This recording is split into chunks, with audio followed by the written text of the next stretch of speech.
When I went to Colombia, I saw there was 65 million people and my career was in a downfall. So I said, if I can make this country love me, if I can make a #1 national hit in this country, I'll get 65 million people to back me up. And if I get 65 million people to love me, other people from other countries like, why this guy has so many views?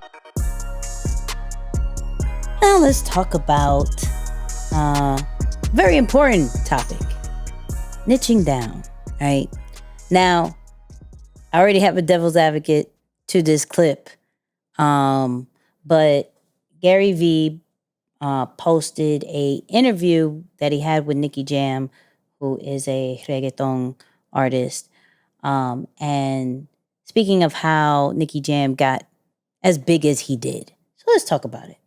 When I went to Colombia, I saw there was 65 million people and my career was in a downfall. So I said, if I can make this country love me, if I can make a #1 national hit in this country, I'll get 65 million people to back me up. And if I get 65 million people to love me, other people from other countries like, why this guy has so many views? Whether you're an entrepreneur or a music artist or a teacher, an executive, the reality is when you can win with your base, you can build from there. He was able to win in Colombia and go global.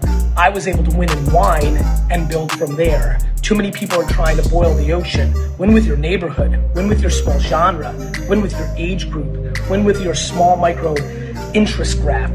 Win small to win big. See, if Gary V didn't end it like that, I had so many jokes.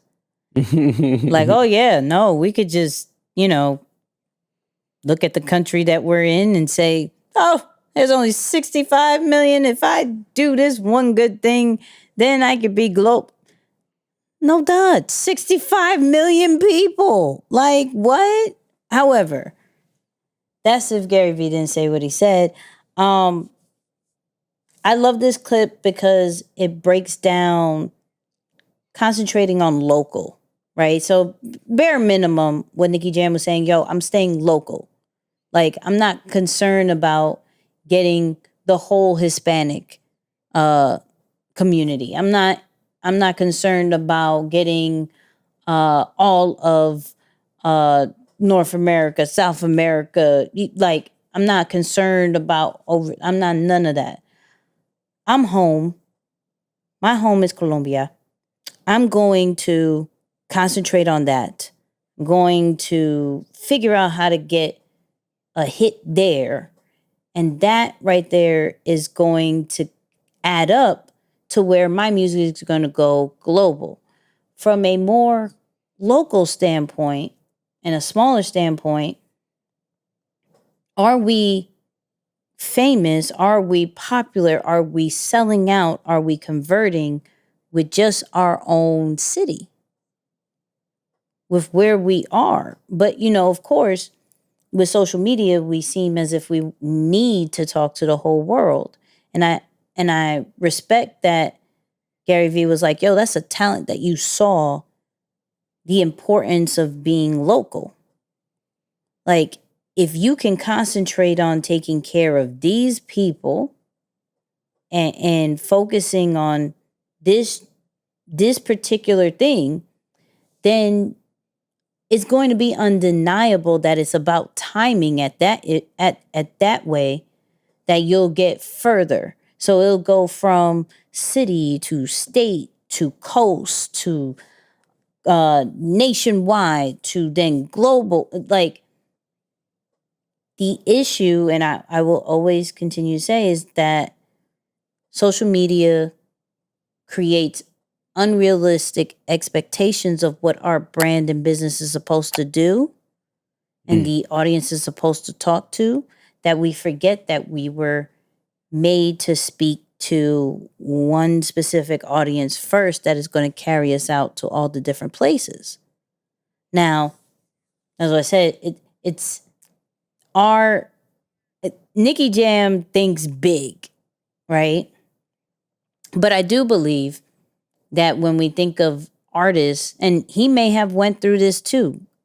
This is just a clip to where maybe he did go from like his little hometown, getting that local spot, taking care of that city, taking care of, to maybe that particular county or whatever they have it over there to then, half of Colombia and then the other half and then maybe the lower half to where now his name is ringing out through the whole country.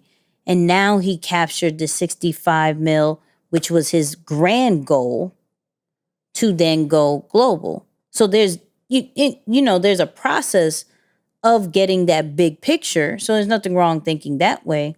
But I do love that he didn't say, yo, I want the whole world.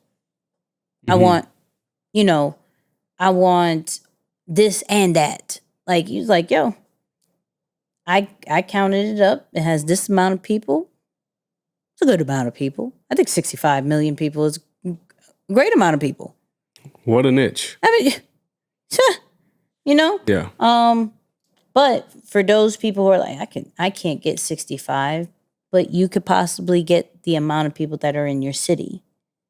You could get maybe the people that are in your building. You could get, like, you gotta, is bit by bit by bit, and allowing your work and allowing the word of mouth to carry on your stuff instead of praying and hoping that this is going to work.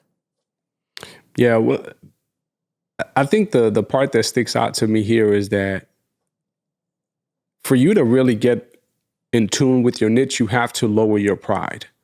Because what I know about Nicky Jam, and I'm sure there was more context in that interview outside of just that clip, when he made that transition to Colombia, he was going through a pretty rough time in his life, right? Like that was a rough patch for him.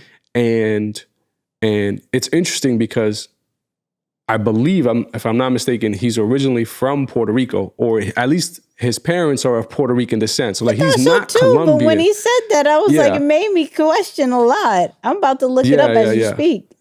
Yeah, no, the full context, he might be like half and half Puerto Rican, half Dominican, if I'm not mistaken. But because of what was going on in his life, he went to Colombia. But the reason why I'm saying the main principle here is not allowing your pride to get the best of you.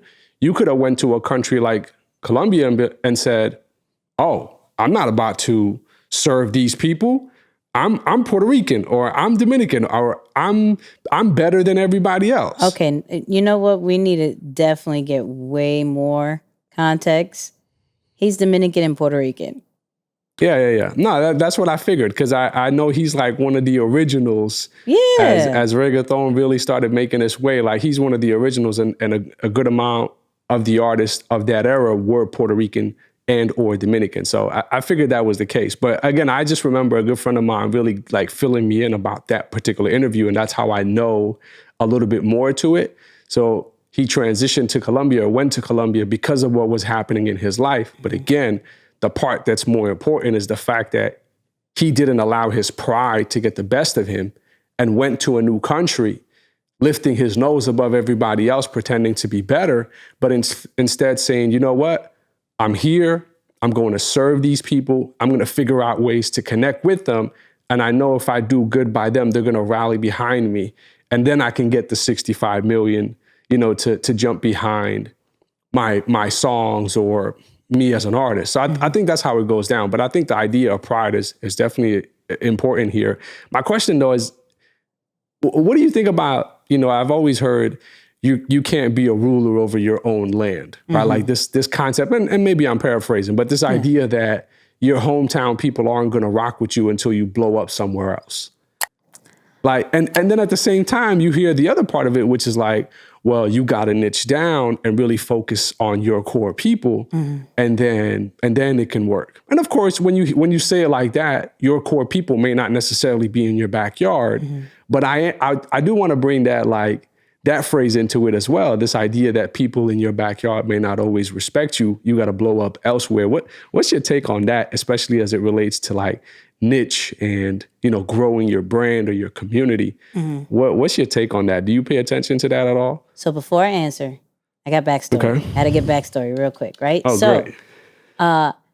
14, he had his first EP, which was in 95, which caught Daddy Yankee's attention. They had a group, actually, but split, right? And then his career went down, and he went to Colombia afterwards, like 2014, to rejuvenate his career. So that's where he was in Puerto Rico, but his family moved to Puerto Rico when he was 10 years old, but then he went to Colombia afterwards. So, okay, I just needed quick context on that, because I was like, I swore my man was Puerto Rican. I was like, yeah, makes sense. Makes sense. I thought the same thing. All along, I was like, I know for sure. Right. A big part of the groups that came out, like, there was, I knew something was happening. I was like, I could have sworn the Puerto Rican Day Parade, but neither here nor there. Okay, so here's the thing. So because I am such a hip hop fan, I look at New York and how New York rappers are really not known anywhere else but New York place. Like, there's some outliers, right, that come out and they're like, oh, we know them and they come from New York and everything like that. But there's a lot of rappers that just stay local. But I think that's any state, right? There's outliers, but there's a lot of people that stay local. My thing is, an audience is an audience. And if you are a master of your craft, you could break out of that small local situation. Some people are only meant to be local heroes. And that is okay, right? Others, based off their work, based off their relationships, based off sometimes luck, they are able to get out from being local.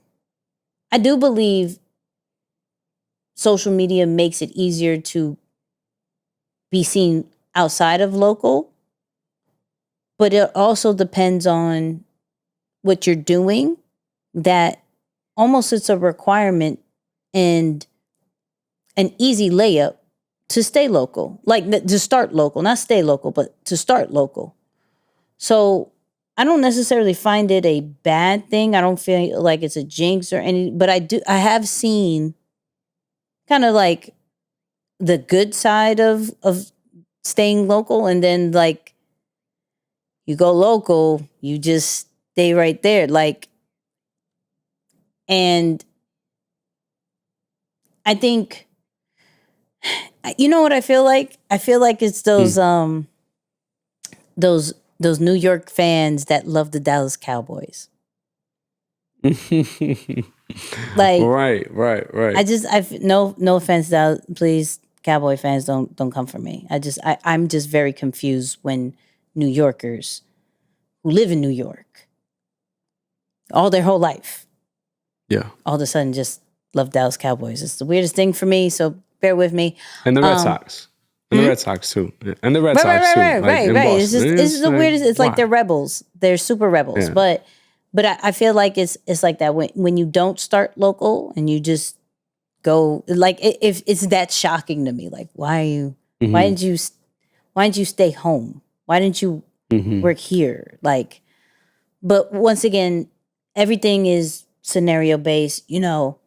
Certain professions don't necessarily need to rely on location. And so some people do, just to get a buzz, just to start things off, just to, I believe like anybody who starts off in Atlanta is just such in a good place. Right. I really do, because their collaborations are amazing, where maybe compared to other places, it's not as good. I think places have gotten better. Like New York has definitely gotten better with collaborations. But we're so like on the go, focused, all that great stuff that it's a bit harder. So I'm cool with either or, but I'm always like, what can you maintain right now? What can you do right now that will create small wins?